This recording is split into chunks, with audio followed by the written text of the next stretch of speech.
Bonjour à tous, bonjour mes chers abonnés, bonjour mes chers élèves lettres en commun. Soyez les bienvenus. La capsule d'aujourd'hui sera consacrée à corriger l'évaluation diagnostique qu'on a déjà parlé en groupe.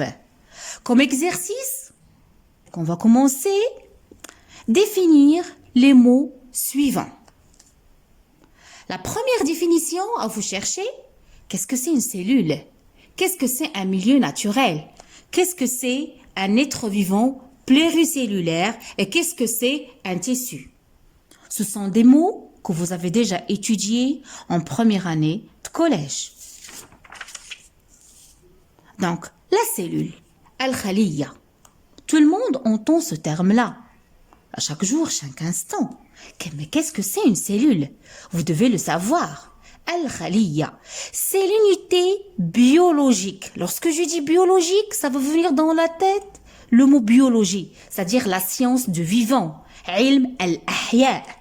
C'est l'unité biologique structurelle, c'est-à-dire la structure est fonctionnelle, c'est-à-dire que la cellule a une fonction à effectuer qui est fondamentale, essentielle pour tous les êtres vivants. C'est-à-dire tous les êtres vivants qui existent sur la Terre, ils sont constitués des cellules.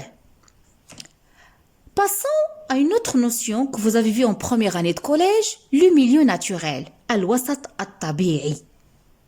C'est l'espace qui permet aux animaux et aux plantes, d'une manière générale, les êtres vivants, al-kainat al-hayya, et vous devez le savoir que l'être vivant, c'est un être qui respire, c'est-à-dire il effectue les fonctions vitaux.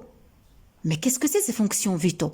L'être vivant, il respire, il se nourrit, il se reproduit et il se développe. يتغذى يتنفس يتوالد et il se développe ينمو. Donc ce sont les caractéristiques d'un être vivant. Donc je reviens. Le milieu naturel, c'est l'espèce qui permet aux animaux et aux plantes de vivre, tel que un milieu naturel, la forêt, vous la connaissez, la mer, une rivière, le marais. Ça, c'est un mot que vous venez d'entendre. Le marais, c'est quoi? Mes chers élèves, c'est une nappe d'eau qui est stagnante. Lorsque je dis stagnant, c'est-à-dire qu'il ne bouge pas. Miyah rakida. C'est une nappe d'eau stagnante qui recouvre un terrain partiellement envahi par la végétation. Ça, ce sont des exemples des milieux naturels et on va revenir là-dessus pour étudier ça dans l'unité 1 de l'écologie. Je passe à la troisième définition, être vivant pluricellulaire. Être vivant, vous connaissez le mot. Kain hay. Pluricellulaire, si vous voyez très bien, ce terme-là, je peux le diviser en deux. Plusieurs, cellulaire, c'est-à-dire plusieurs cellules. C'est-à-dire c'est un être vivant qui est constitué de plusieurs cellules, de multitudes de cellules constituant ces cellules-là. Elles vont s'associer entre eux, elles vont constituer des tissus. Nesij. Et les tissus, ils vont constituer des organes. Ada.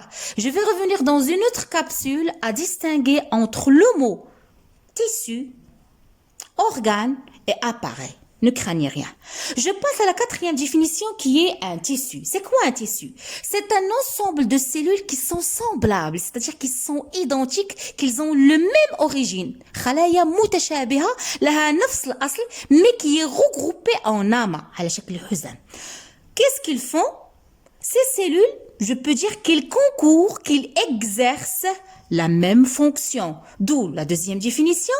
Un tissu, il forme un ensemble fonctionnel, c'est-à-dire des cellules qui concourent à une même fonction. Passons maintenant au deuxième exercice, mes chers élèves. Le document 2, comme vous voyez, apprenez toujours lorsque vous lisez ou bien vous exercez un exercice d'SVT d'avoir un crayon dans la main pour souligner les mots-clés de l'exercice. Ça va vous aider. Le document 2 représente le schéma d'un micro-organisme d'eau douce. D'eau douce. Un micro-organisme Qu'est-ce que ça veut dire micro-organisme? C'est un micro-organisme qu'on ne peut pas voir à l'œil nu. Pour le voir, on le voit à l'aide d'un microscope. متعدي مجهري. Donc, vous avez étudié différents types de micro-organismes qui existent dans la nature en 4e année. Parmi ces micro-organismes, les protozoaires, al-hayawanat al-awwaliya. On a cet micro-organisme. Donc, la première question, légendez le schéma par ce qui convient, identifiez ce micro-organisme et quel est le rôle de l'élément 1.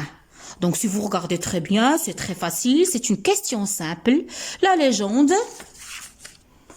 petit 1, c'est la membrane plasmique, al-ghisha' cytoplasmie. Petit 2, ce sont les cils, al-ahdab. Petit 3, le noyau, al-nawat. Petit 4, le cytoplasme. C'est très facile. Ça, c'est concernant la question de la légende. Concernant 3, l'identification, il s'agit de quel micro-organisme?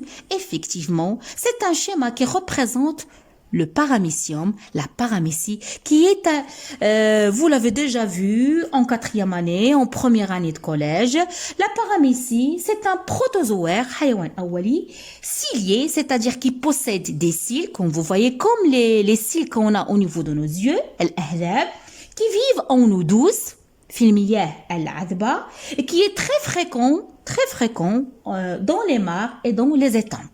Ça, c'est la paramécie. Quel est le rôle des cils? C'est l'organe 2. Les cils, ils aident la paramécie pour se déplacer et pour se nourrir. Passons maintenant à la question 3. Donc, comme vous voyez, c'est un document qui représente 2 observations microscopiques entre le tissu 1 et le tissu 2.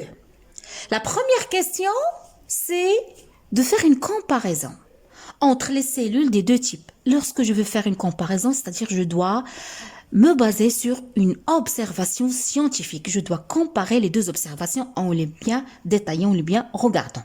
Donc, selon un tableau. Donc, c'est-à-dire je dois déterminer les points communs entre les 2 observations, أوجه التشابه, et les points de différence, أوجه الاختلاف, entre les 2 observations. Et la deuxième question, quelle est la cellule qui représente la cellule animale? Si vous voyez avec moi, ça vous voit dans l'idée, dans les yeux. La première observation, vous allez voir que le tissu 1, ça représente quel type de cellule? Effectivement, vous voyez très bien, on a ici des grandes cellules, ce sont des cellules végétales. Donc le tissu 1, ça représente la cellule végétale. Et effectivement, le tissu 2, ça représente la cellule animale. Donc, on a répondu ici à la question 2. Pour justifier notre réponse, pourquoi? On s'est basé sur quel caractère? La taille, comme vous voyez, la taille de la cellule végétale, elle est plus grande que la cellule animale, et aussi la forme. Si vous voyez ici, la forme qui est un petit peu rectangulaire, qui est un petit peu allongée de la cellule végétale. Au contraire, la cellule animale, elle a une forme arrondie. Donc, je termine ma réponse.